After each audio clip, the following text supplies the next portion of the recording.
Welcome to week 6 of the Starting Your Small Business series. We've worked our way through a lot of things and we're going to do a recap here in a minute. Hopefully you've hit the subscribe button. And while this is week 6 of this series, you're going to want to hit that subscribe button anyway, because we have more series coming on various and sundry topics. And we're going to ask you later, remember to put your comments in there in the comment section to let us know what other series you want to see us do. But this is week 6. This is where we take everything we talked about, everything we've done where we're thinking small, thinking deep, thinking big, and now you have to make that decision. You know, we've talked about entrepreneurship as this big idea, and we talked about the idea and the analysis, and we've done the analysis. Now it's time to go into action. Now it's time to decide, actually, before you go into action, can you go into action? And we're going to talk through these final steps. Now, as we review where we've been, we talked about the big idea, had that vision. You saw things and you think you know what you want. You had to check with your customers, right? Make sure that there's customers out there that are going to pay for what you want, you know, what you're going to provide, and that there's value that will be enough value compared to the cost to produce it. We've got that price discussion. And you spent a good bit of time, and I loved the conversation you had with us last week, where we talked about the importance of brand and having people recognize you in what you do. Sure. So now's the next step. Let's do the work of taking all of this and turning it into a business. Some of the businesses we've worked with here at the Covation Center got started on a shoestring budget, a wing and a prayer, a string and a prayer maybe. And so you just kind of did things as a hobby. You didn't have a business plan. Maybe you're in this position where you don't have a business plan. You're making a little bit of money. You're feeling pretty good, but you're trying to figure out that next step. Well, if that next step involves getting resources, getting a location, getting money, getting investors, then you're going to want to create a business plan. And some parts of creating that business plan is doing the steps of fleshing out your idea, making it a little more detailed, writing out that idea so others can understand it. And that means working with them, others, whoever they happen to be, friends, neighbors, customers, and saying, does this make sense to you? And again, so in this business plan, you're going to document all the things we've talked about. You've identified your market, you've identified your customers, you've identified your pricing, you've structured your costs, and now you want to figure out how to build, well, the proof in the financials. You know, when we talked about this sort of thing, have you done any spreadsheets on your business or help other businesses do spreadsheets? Sure. Yeah. In terms of, some of the things that we went over of, financing and figuring out, margins and things like that. I've run a lot for the company I work for full time on analyzing, profit margins and things like that, and some of the important things to understand that are a big part of your business plan and in terms of can help guide you making decisions. I want to touch on one thing real quick to put a question back on you. You alluded to it a little bit, but going through this process, better with a small group of people or alone, even if you're a solo entrepreneur? Going through your business planning process with a group or you're by yourself? Yeah. I think. What do you recommend? If you are a sole proprietor business, then you're going to want to sit down and draft it immediately yourself, but then hand it to somebody else and have them look at it, maybe even sit down with a close friend or business partner, not business partner, but life partner, who will sit down and work through that with you. If you are a small business with other people that are partners with you or a team, definitely have them play a role in this. Now, there are, we talk about the importance of this. It is your everything tool. There's really 2, maybe 3 huge reasons why you need to be doing this.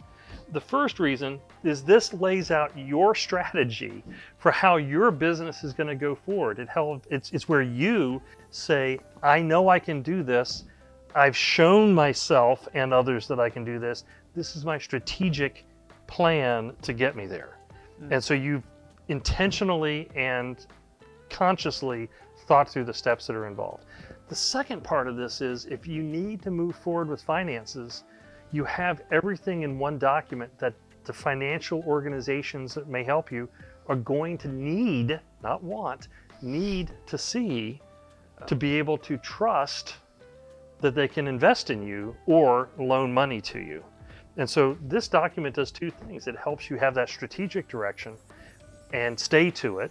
And it helps you have the tool you need to go talk to others about your business and bring them in and help them get involved as a business. Completely separate from branding. Yes, indeed. Completely separate from that.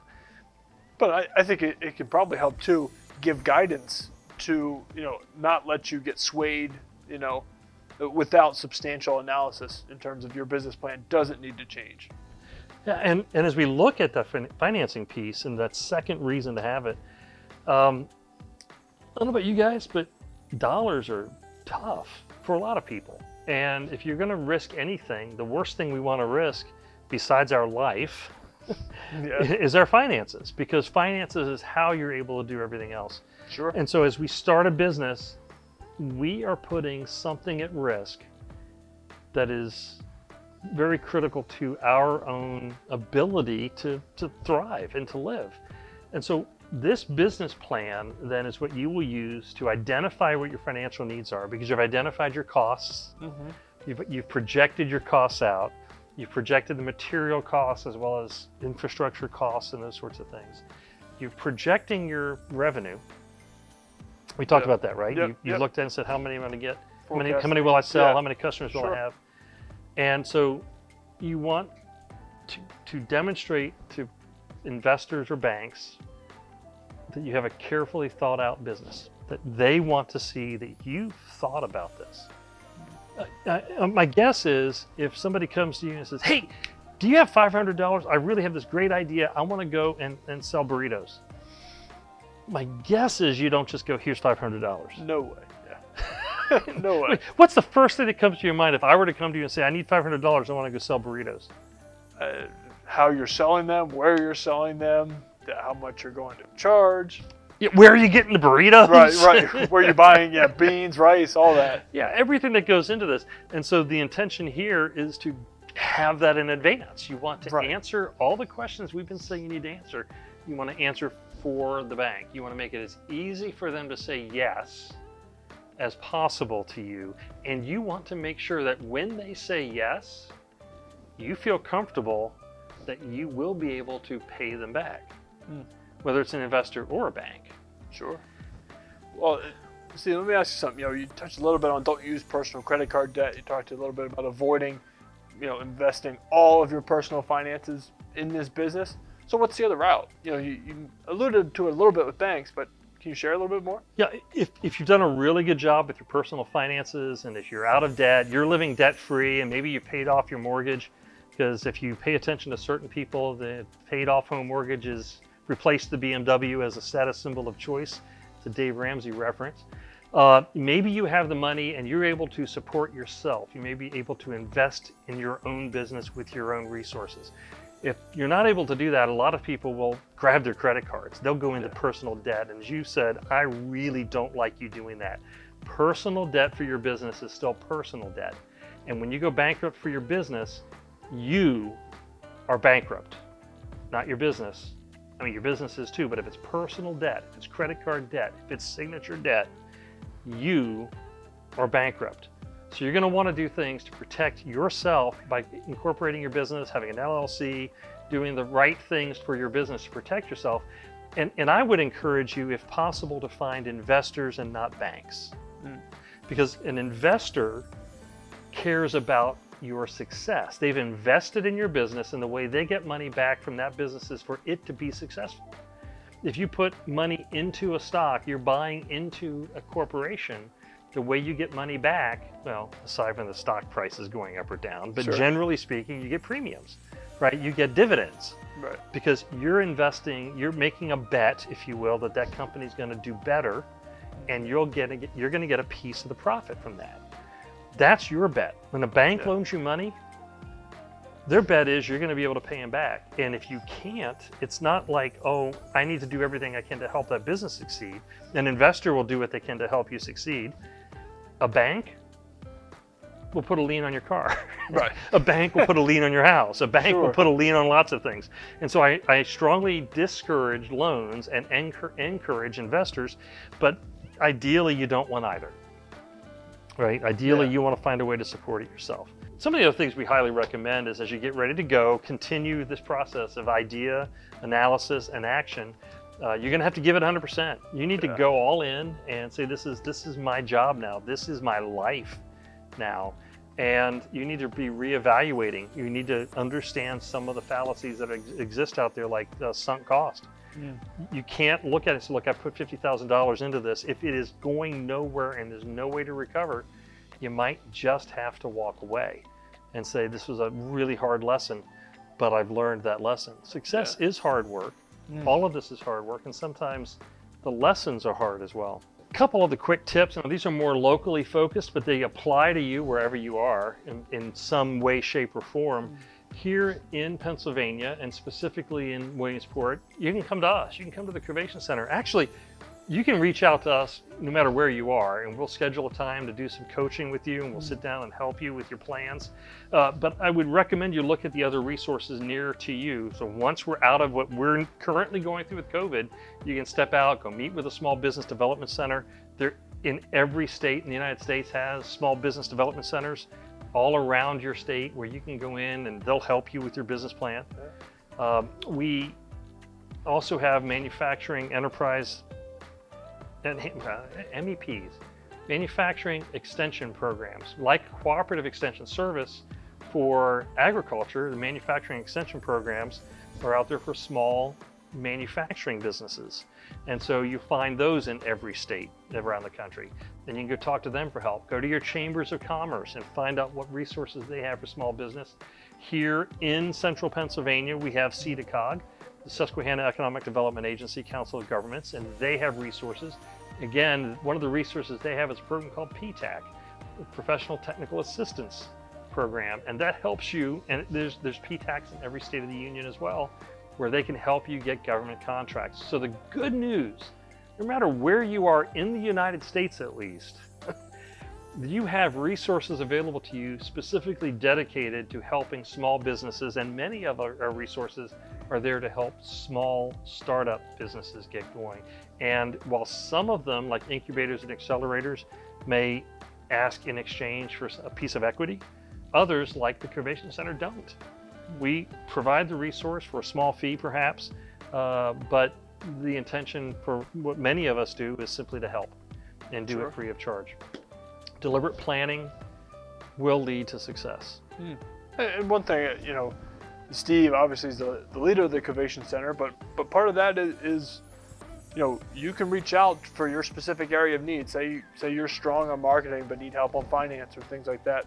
The Covation Center has experts in each of these industries that you can start with, correct me if I'm wrong, free 30-minute coaching session to talk through your problems. And you can sign up on the Covation Center's website. Yeah, we absolutely love to do free 30-minute sessions, because for us, the best thing to do is help you have that first conversation. And I will tell you, the other thing that we tend to do is push the work back on you. Why do we do that? We push the work back on you because it's your business and you need to be the one to do the work. You need to know what the questions are and you need to find the answers because it's your business, and if you don't do that, you'll never have that 100% buy-in on your own business that you need. So we do it that way. And that leads us to the final 3 questions. These are the final 3 questions of the 6-part series, and hopefully you'll understand why we're doing these as the final 3 questions. 1, have you asked enough questions?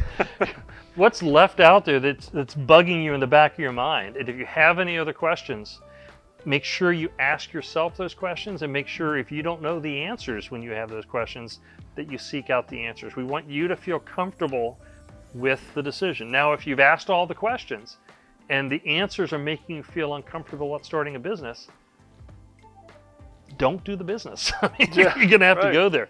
So that gets to the next one. The second question, are you comfortable with the answers and with the risk? If you're not, then don't. Right. It's not a bad thing to say I can't do this, and so be willing to accept no as an answer. And it could be no for the time being, right? It could be your business plan may tell you, hey, I need to drive down my costs, for example. So if it's no, based on the current approach and the current business plan, it might not always be no. I wanted to do a co-working space in Williamsport, but until we had the opportunity to add coaching as well and add the cohort program that we have through some funding from the state, I couldn't do a co-working space. And so the answer was no for the time being. But when other opportunities presented themselves, I could take one good idea, marry it with another good idea, and now we have the Covation Center. So once you're comfortable with the answers, once you've evaluated this and you think, now I am in a position where I can move forward, our third question really is this: what's stopping you? And that's a tough question. What's stopping you? If something is keeping you from moving forward after all of this, there's another question out there. But once you've gotten to that point and you're comfortable with the answers, go for it. And use every resource that's available to you to support you. So let's go. Let's do this. And we want to hear about your success. As you move forward, one of the things we'll say is put it in the comment section below. Don't forget to click subscribe and thumbs up. But take the time as you go forward to let us know what's working for you and what's not working for you. Email us at info@covationcenter.org. We want to be part of your process. We want to share what we have so that you can be successful. This is the end of this 6 weeks. We'll be back with more. Keep in touch. I'm Steve Brady. I'm Dave Larson. Thanks for joining us.